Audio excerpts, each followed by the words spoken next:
Greetings, everyone. Welcome to our Indus interview series. Indus is just a month away now, and seeing the same, today we are welcoming Mr. Ashish Agarwal from Bikharam Chandmal.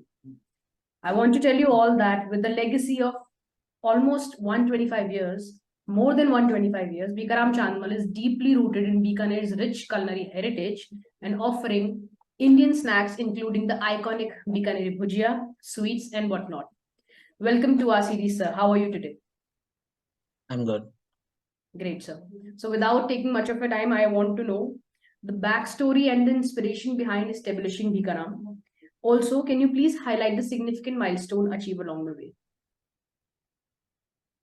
Bikharam Chandmal, as you said, it has a long legacy. If you count it from my great grandfather Bikharamji, so I'm the fifth generation into this business. The inspiration behind establishing or making Bhujia commercial product was Bikaner being a arid and desert region. There was a lot of migration from here. So he used a local crop of tapestry bean, very commonly known as mott, and Right. we were making savories that time at homes. Mhm. So they were being liked by royal people. He took permission from the royalty and started commercially selling that namkeen into their own shops. That oldest shop which we have probably for more than 150 or 200, I don't know for how long we have been operating that shop. We still operate that small shop as a token of gratitude to our forefathers who started from that small tiny shop and gave so much employment to this particular region. And from Right. there it was like always up. On the way there were a lot of partitions in the family, and today all the big major brands coming ruling this space has come out of this parent Bikharamji's family. And Right. today now we are taking this flag. We proudly tell ki we Right. are the pioneers of Bikaneri Bhujia, and now Bikaneri Bhujia also have a geographical indication. Right. So only Bhujia made within the Bikaner with the set parameters, Right. and who all those who are members of the Association of Bikaner can write Bikaneri uh, Bhujia after getting a proper verification from the association. So it has Right. come a long way. And if I talk about milestones, so from a very home operated and unorganized, we migrated to the industrial region way back in 1989-90. Then we forayed into packaged sweets Right. in 1996 with Rasgulla, Gulab Jamun, and Son Papdi. Mhm. And uh, we started increasing our footprint systematically across India from from the same time, but Mhm. went into help with the help of technology. All we started taking our business along length of the country. Now we are present in close to 10 states, with most of our significant presence in Rajasthan, Haryana, Gujarat, Northeast, or eastern part of the country, Right. increasing our penetration now in central India. Uh, Exports was happening to us in very bits and pieces, but in a very systematic manner and with a proper focus. We started exports in 2015, Right. and uh, our export journey is same as the growth of this platform Indus. We are part of the Indus since the day of its inception. Right. First World Food happened in 2017, I guess. It Hmm. happened in 2017. 2017. So 2017 or 2018. From there, when we participated for the first time in Indus, we were exporting our product only to US. Okay. Now, now with every passing Indus, our footprint has increased now to 22 countries, Right. where among 16 countries we are exporting directly to them. Great, sir. and the remaining 6 we are taking help of the channel partners, or with the help of the channel partners of our buyer. So it has grown significantly from us, from a 3 to 5 carton consignment to US to first. Now we are exporting close to 6 to 7 containers every month to various parts of the world. Great to know, sir. And I want to tell you that I was born in Bikaner. Oh, And great to know. although my parents, were of Delhi only, but I was born in Bikaner, luckily. And even today, when it comes to Bhujia, some of our relatives stay there. We only prefer Bikaneri Bhujia. And indeed, I know that getting a GI tag of Bikaneri Bhujia is indeed a great thing. And Bikaram is doing great, to promote Indian snacks and Indian namkeens. And I wish your company all the best only. And I hope if you have relatives in Bikaner, so Bikharam Chandmal I know, is sir. not a Right. yeah. I know, sir. That's why I said that I would want to mention it that I was born in Bikaner, and I know that I know the legacy of Bikaram. So it's great to connect first of all, and with this I want to move on to my next question. Currently, what is the market footprint of your company both in India and on the international stage, sir? As I mentioned, in India, our core market, first of all, in segment wise, we are present in all the channels. Like we are present in general trade channel, and in our general trade, Rajasthan, Haryana, Gujarat, Bihar, northeastern states are our significant chunk. Right. Then if you talk about channels, so besides general trade, we are present in modern trade across every major store, whether it's V-Bazaar, VMM, or Reliance, DMart, More, Spencer. So there also we are increasing our footprint. Besides this, we are present in quick commerce, Swiggy, Instamart, looking for more channels to be added. We are present in institutionals, defense canteens, police canteens. We are also present in travel retail.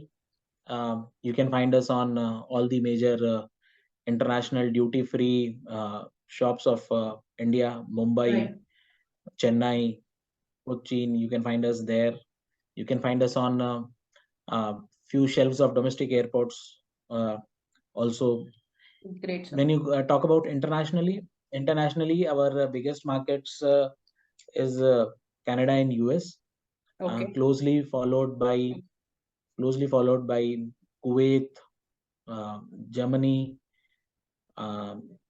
Italy, UK. These are closely followed market by them, and everywhere we are growing by more than 30-35% every year. The new Japan is a market where we have, although it's a very small market, but we have grown significantly over there. South Africa, we recently started. We are doing South Africa. We are also doing some CIS countries like Russia. Before the war, we were doing both Russia and Ukraine, but right now we are doing only Russia. We are not getting anything from Ukraine right now. But you will be happy to know that everybody loves Indian products there, and they are very happy when we were serving them. Australia is a key market which is slowly growing for us. New Zealand, we are doing. Besides that, we are also doing a bit in France. We are also doing a bit in Uganda.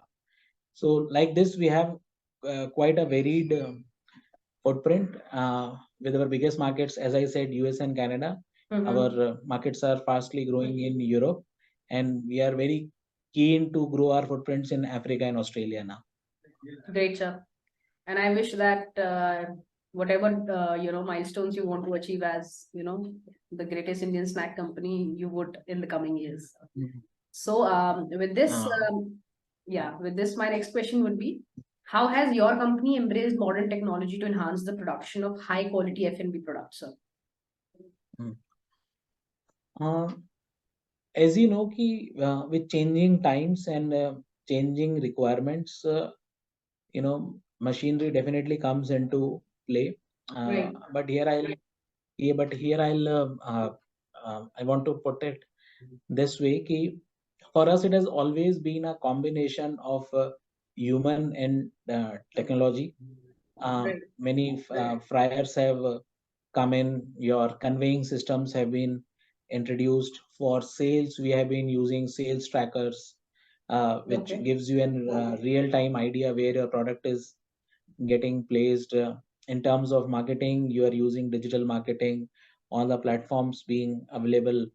You are using point of purchase uh, uh, solutions to attract customers. So in every aspect, right from procurement to sales, usage of technology has increased in last 10 years, and especially in last 5 years tremendously.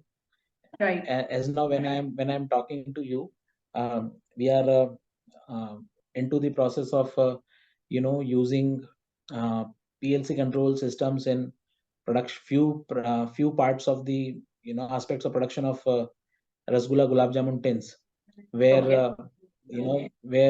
a chunk of operation can be easily controlled by a push button. Similarly, we have usage of nitrogen, best in class nitrogen filling machines, so that the freshness of the product remains intact when it travels you know across the oceans and reaches to the shelf of the consumers. And Right. since we are growing, so that clearly explains, as in when you face a problem, you need to figure out there has to be a change. If there is Right. a problem or there is a complaint, there needs to be a change. Right. So accordingly, we are embracing and adopting the technology as and where required. Greatly explained, sir. And could you elaborate on the plans for market and product diversification? What factors or innovation drive your expansion into new markets and introduction of new products, sir? If you see there is lot to be yet to be done in the ethnic category. Right. The way we present ethnic category to our customers is changing. Right. So we also need to see how that product can reach them, the way they need, the way they think, and the way they perceive. Because it's very important in food, if the food is not tasty, so, and even if you have to consume it, then there is no difference between the food and the medicine. Right. You don't like medicine, you don't like the taste, still you have to take it. Similar cases with the food, if it do not taste good, so for you, even if you have to consume, it becomes a medicine. So for us, it becomes a challenge where when we process food. So if a customer is demanding some ethnic category, and the most important thing they are looking is it should not, whatever you do to make it available to us, the taste should not change. It should signify, it should resemble the taste they perceive. Right. So accordingly, for the ethnic category, definitely our next foray will be into means RTE and frozen ethnic category. Besides that, we are trying to make snacks of every region of India available to our customers, whatever they are looking at. Also, one key category which we are looking at is of which we are closely studying is of instant mixes and pre-mixes. Right. Because they are dry in form, easy to transport, and takes very less time after the preparation. So if you, from our point of view, if we foray into breakfast cereals or breakfast category, so it will be like instant upmas or instant pohas, which relate to our ethnicity and can deliver some value to the customer. So all these things are under development. Hopefully we can make our existing customers few of our products try, and hopefully within a year we come out with these categories. Right, sir. And when it comes to global F&B landscape, what major trends do you observe? And how well positioned is, Indian F&B industry to leverage and capitalize on these trends, sir? Look, I'll tell you, one recently our country has given through G20 presidency, Right. one planet, one family, Yeah. oneness. So similarly, through this exhibition, Mhm. we are launching a campaign in Indus, Oh. Ekah Vishwa Swada, means there is one word, and Mhm. for food there is no language. Food knows Right. only the language of taste. Right. It's just the perception, how we see it. So similarly, if you talk about, definitely India is the world food super bowl. Most of the climatic zones exist in the country, so whatever the world produces, we are capable of producing. And Right. to some extent, with the platforms like Indus, we have been able to change the perception of the industry world over, that Indian food products are, competitive at world level, Right. both in terms of taste, quality, delivery, thought process. The common trend what we are observing is people are more and more looking into word specific categories, whether this category is vegan or Mm. not, whether this category is gluten or not, Right. gluten free or not. So accordingly, if you see, Indian food category is well positioned. You will be happy to know there are so many products in our kitty already, where we don't write whether they are vegan or not, or gluten free or not. But Mhm. if we get them tested, we have got them tested. So all those products are vegan as well as gluten free. Right. So with those changing trends, definitely we are, India is already ahead of the curve. It's just that we need to now make them available in a packaging where we can deliver them. So more and more innovation right now is happening in terms of, packaging and packaging technologies, where shelf life of the product can be extended and the product can be shipped. So I see going forward, the way Indian food policies are being framed, product policies are being framed, we are very well positioned to take on to the world. And definitely the kind of product, the kind of Indian ethnic food is. So I can easily say world has seen a Chinese food revolution, where Chinese food is available across. So it's time Indian food is has already started ruling. And Right. surprisingly, Indian food has already made its foray, where we ourselves call dosa South Indian food. Right. Even world over, dosa is known as a South Indian food.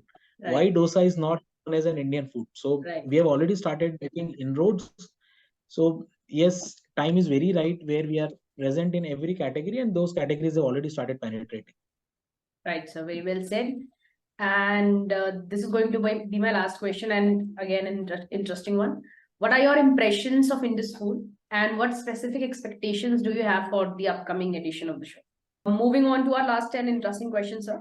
What are your impressions about Indus Food, and what specific expectations do you have for the upcoming session? Uh, Aishu, I guess you have asked this question to the biggest fan of the Indus Food. Since the day this platform started, we have been participating, and that platform has not only contributed to our growth, this platform has also contributed to the personality of our brand also. Rather than investing small in 10 different ways, we come to the buyer in full force and present ourselves on this platform. Right. Yeah, we were participating in 5 6 more events, Right. and we decided to decrease our presence in those events in terms of Hmm. our such big bag presence, and we put ourselves full force with the full capabilities into this platform, and we have reaped results like anything. Probably I am one of the very good beneficiaries out of Indus, increasing our footprints to various platforms. And uh, team has been very kind to give us this opportunity to meet so many great, good, and good food importers who also have legacy in importing Indian food. So this becomes a one common platform where it is easy to meet people who import Indian food. Right. So for me, going to Indus is an yearly ritual. And fortunately, we have gotten chance to be the platinum sponsor for the event for last 4 or 5 years. So we just try to present ourselves in a way where we can where we can match the expectation what people have from Indus as well as us. So great platform, and I wish that Indus becomes one of the biggest food shows of the world. It is already the biggest food show if you want to import from India, Right. and I hope this year a new wave has started. So hopefully it will become one of the biggest food shows for the world. And we feel pride to welcome you to this series, sir. Again to the show, sir, and we shall see you there. And that's all for today's episode, sir. Thank you so much for taking out time. Thank you so much for such great insights, and our audience are surely going to love this episode. Thank you so much, sir. We shall see you at Indus. Thank you for coming. Thank you. All right. Thank you Thank you so so much. much.